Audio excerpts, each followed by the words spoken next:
जरा सोचिए, दुनिया की सबसे खतरनाक जेल जहां पर एक सीरियल किलर को भेजा जाए किसी का मर्डर करने के लिए और उसे वहां से बाहर भी निकलना होगा क्योंकि उसके मिशंस अभी बाकी हैं और उसे सारे मिशंस को अचीव करना है, तभी वो जिंदा बाहर निकल पाएगा क्योंकि उसे एक आदमी ने ट्रैप में ले रखा था। तो क्या वो आदमी अपना मिशन पूरा कर पाएगा या फिर उसकी मौत हो जाएगी? चलिए देखते हैं। तो कहानी की शुरुआत होती है अर्थर नाम के इस आदमी से। अर्थर अपनी बोट पे एक बॉम्ब लगा देता है और उसे अपने फोन से एक्टिवेट कर देता है ताकि उसकी बोट कोई चोरी न कर सके। ये पता नहीं कैसा अजीब सा तरीका था अपनी बोट को बचाने का। तो फिर वो बाइक लेके वहां से निकल जाता है और एक होटल में जाता है जहां पे उसकी जान पहचान थी और इसीलिए वो एक साइड कॉर्नर पे जाके बैठ जाता है। कुछ देर बाद एक लड़की उसके पास आके कहती है कि वो काफी टाइम से उसकी तलाश कर रही थी। लड़की ने कहा कि उसका बॉस चाहता है कि अर्थर 3 लोगों का खून करे, लेकिन लगना चाहिए कि उनकी मौत एक सिर्फ हादसा थी। वो जानती थी कि अर्थर इस काम को बखूबी कर सकता है क्योंकि वो इस खेल में पुराना खिलाड़ी था। लड़की उसे धमकी देती है कि अगर उसने हाँ नहीं की तो वो पुलिस को खबर कर देगी और सबको खबर करके बता देगी कि अर्थर जिंदा है क्योंकि पिछली बार अर्थर ने अपनी मौत की अफवाह फैलाकर नाटक कर दिया था।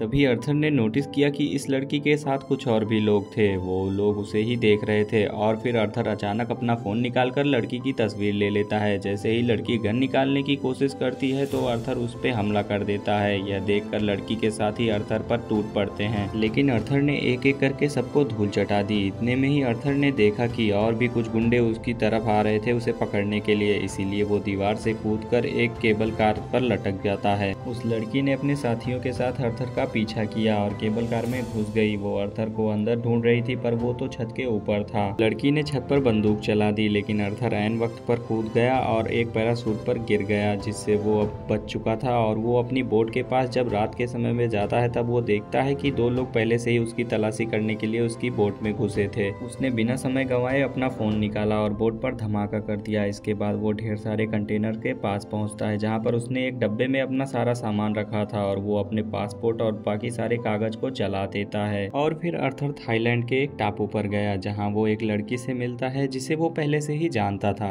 ये लड़की वहां के एक होटल की मालकिन थी और वो उसे अपने साथ एक कमरे में ले जाती है। और फिर अर्थर एक खुफिया जगह से एक बैग निकालता है जिसमें उसने कई सारे हथियार, फोन और पासपोर्ट रखे थे। इसके बाद अर्थर ने तस्वीर वाली लड़की के बारे में जानकारी निकाली तो उसे पता चला कि असल में वो लड़की क्रेन नाम के एक आदमी के लिए काम करती है। उधर जीना नाम की एक लड़की होटल के मालकिन के पास आती है और वो उससे मिलते ही उससे फर्स्ट एड किट मांगती है जिसमें कुछ दवाइयाँ रखी थी। मालकिन ने उसके बाजू पर कई घाव देखे जिसे देखते ही वो समझ जाती है कि किसी ने उसे बेरहमी से पीटा है। मालकिन ने उससे किसी और मदद के लिए भी पूछा पर जीना ने उसे मना कर दिया और वहाँ से चली गई। रात में मालकिन ने समुद्र पर एक बोट देखी जिसमें कई आदमी एक लड़की को पीट रहा था। उसने तुरंत ही अर्थर के पास जाकर उस लड़की की मदद करने को कहा। बात मानकर अर्थर उस बोट पर पहुंचा और कहने लगा कि उस लड़की को छोड़ दो, वो लड़की जीना ही थी। लेकिन उस आदमी ने अर्थर की एक भी न सुनी और अपनी बंदूक निकाल ली। इस गलती के लिए अर्थर ने उसकी काफी धुलाई की और उसे धुलाई करके मार डाला। इसके बाद उसने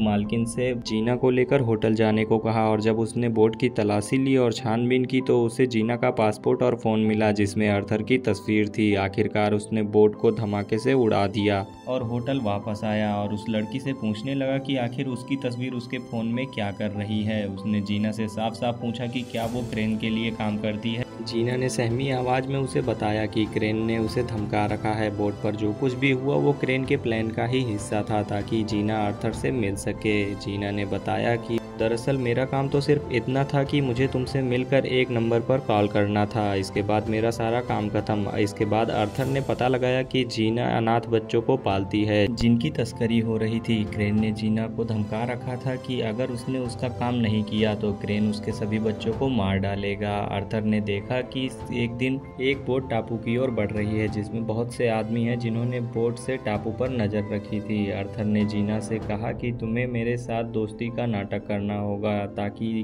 क्रेन को शक न हो और उसने ऐसा ही किया। और अर्थर ने उसे इन सब में घसीटने के लिए उससे माफी भी मांगी, लेकिन उसके पास कोई रास्ता भी नहीं था। अर्थर ने बताया कि उसे जानकर खुशी हुई कि वो अनाथ बच्चों को पालती है क्योंकि वो खुद भी एक अनाथ था। बचपन में उसे और क्रेन को एक गैंगस्टर ने खरीदा था और अर्थर तो उसके हाथों से भागने में कामयाब हो गया, लेकिन क्रेन उसके हाथों से नहीं भाग पाया। इसीलिए क्रेन को बहुत सजा मिली और वो उससे नफरत करने लगा। खैर अब अर्थर जीना को इस मुसीबत से निकालने का प्लान बनाता है और निशानी के तौर पे अपनी घड़ी दी। अगले दिन क्रेन के आदमियों ने जीना को किडनैप कर लिया। आर्थर ने क्रेन से फेस टू फेस मिलने को कहा। जब दोनों की मुलाकात हुई तो आर्थर ने कहा कि वो जीना को छोड़ दे क्योंकि वो बहुत अच्छी लड़की है। क्रेन ने कहा कि मैं जीना को कुछ भी नहीं करूंगा, उसके बदले में तुम्हें 3 लोगों का कत्ल करना होगा। इसमें पहला आदमी अफ्रीका का एक गुंडा है जिसे दुनिया की सबसे खतरनाक जेल में रखा गया है। फिर क्रेन ने उसे एक जीपीएस ट्रैकर निगलने को कहा ताकि काम पूरा होने पर उसके आदमी आर्थर तक पहुंच सकें। जब आर्थर ने जीना के जिंदा होने का सबूत मांगा तो क्रेन ने कहा कि हर मिशन पूरा करने के बाद उसकी बात जीना से फोन से कराई जाएगी। तीनों मिशन को पूरा करने के बाद जीना को एकदम सही सलामत रिहा कर दिया जाएगा। इसके बाद आर्थर अपना काम शुरू कर देता है। उसे पता चला कि जेल समुद्र के बीचों बीच है जो शार्क से भरा हुआ था और जेल के चारों तरफ 100 मीटर के पहाड़ थे। इसके बाद आर्थर ने कुछ जानकारी निकाली और एक आदमी को चुना जिसके चेहरे पर एक टैटू था और उसने उसी आदमी जैसे हुलिया बनाया और मिशन के लिए जरूरी सामान भी खरीद लिए। एक दिन जब वो सड़क पर घूम रहा था तभी सड़क पर पुलिस वालों ने उसे देखा और गैंगस्टर समझकर गिरफ्तार कर लिया।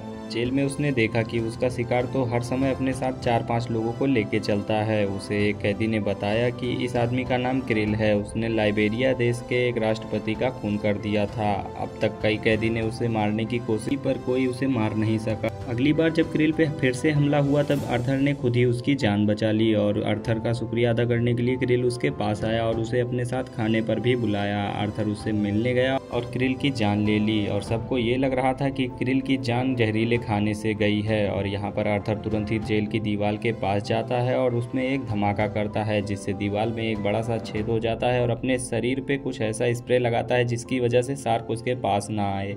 और फिर आर्थर समुद्र में कूद गया। बोट के कैप्टन के पास जैसे ही मैसेज आया कि आर्थर का काम पूरा हो चुका है, उसने तुरंत ही उसकी लोकेशन पता की और उसे ट्रैक कर लिया और अपने आदमियों को लेकर वहां पर पहुंच गया। आर्थर ने फोन पर जीना से बात की तो जीना ने बताया कि उसके पास अगले आदमी को मारने के लिए सिर्फ 36 घंटा का समय है, नहीं तो वो लोग जीना को मार देंगे। क्रेन ने उसे दूसरे आदमी की डिटेल भेजी। उस आदमी का नाम एड्रियन था और वो अरबपति था। वो इंसानों की तस्करी का धंधा करता था लेकिन उस तक पहुंचना बहुत ही मुश्किल काम था क्योंकि वो ऑस्ट्रेलिया की एक ऐसी बिल्डिंग पे रहता था जिसकी दरवाजे, खिड़कियां और दीवारें सब कुछ बुलेट प्रूफ थी। हर जगह से सेंसर और फिंगरप्रिंट डिवाइस भी लगे थे। अब यहाँ पर आर्थर के लिए एक चैलेंज था। अब आर्थर इस आदमी के नीचे वाले घर को खरीदने पहुंचता है। वहाँ उसने कमरे की चाबियों और नक्शे की नकल उतार ली और उसने फिर कांच को फोड़ने के लिए बॉम्ब्स भी बनाए और वहाँ के सफाई करने वाले का भेष बदलकर वो चुपके से उस घर में घुस आया। घर की खिड़की से लटक कर वो एड्रियन के घर के स्विमिंग पूल तक पहुंच गया और वहां पर बॉम्ब्स फिट कर दिए। जैसे ही एड्रियन उसमें नहाने आया, आर्थर ने धमाका कर दिया और एड्रियन सीधा नीचे गिरकर मर गया।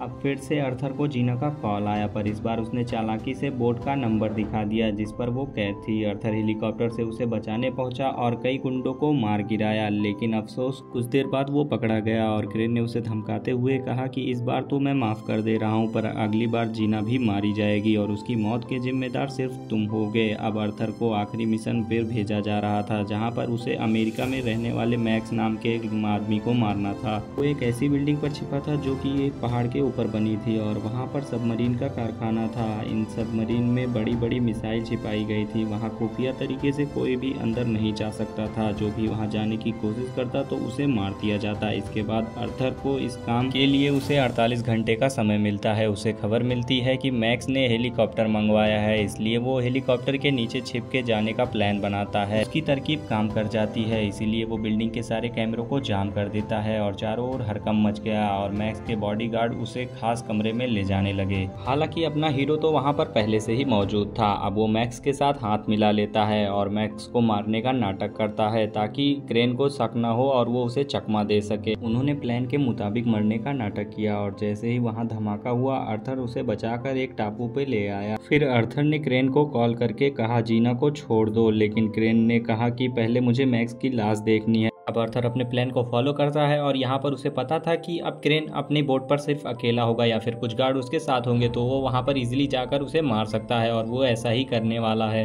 जैसे ही क्रेन ने सबमरीन पर अपने आदमी भेजे, आर्थर ने सबके लिए बॉम्ब लगा के तैयारी कर रखी थी। जैसे ही उसके आदमी वहाँ पर पहुंचे, आर्थर ने सबको भून डाला तो क्रेन ने अपने कैमरे में सब कुछ देख लिया। इसके बाद आर्थर क्रेन की बोट पर पहुंचा और उसने सभी गार्ड को मार डाला। इसी बीच जीना को एक गोली लग जाती है और क्रेन ने बोट पर लगे सभी बॉम्ब को एक्टिवेट कर दिया। गया। अर्थर ने जल्दी से जीना को छुड़ाया और उसे एक ऐसे डब्बे में पहुंचाया जो धमाका होने से पहले ही बोट से अलग हो गया। अब अर्थर और क्रेन के बीच जबरदस्त फाइट शुरू हो जाती है। उसने क्रेन को जंजीर से बांध दिया और तभी बोट पे धमाका हो जाता है। लेकिन धमाके से तो जीना को वहाँ पे अर्थर ने सेव कर दिया था। लेकिन यहाँ पे हम देखते हैं कि बाहर निकलने के बाद सभी लोग अर्थर का इंतजार कर रहे थे, पर अर्थर वहाँ पे वापस नहीं आता क्योंकि वो धमाके से मर चुका था। मैक्स अपने आदमियों को लेकर वहाँ से चला जाता है क्योंकि उसे वहाँ पर अर्थर नहीं दिखता। और जब जीना अपने बच्चों के साथ थी तभी अचानक से वहाँ पे अर्थर आ जाता है, जिसे देखकर जीना काफ़ी खुश होती है। ऐसे ही रोमांचक कहानियों के लिए हमारे चैनल को सब्सक्राइब करें और वीडियो को लाइक करना मत भूलिएगा।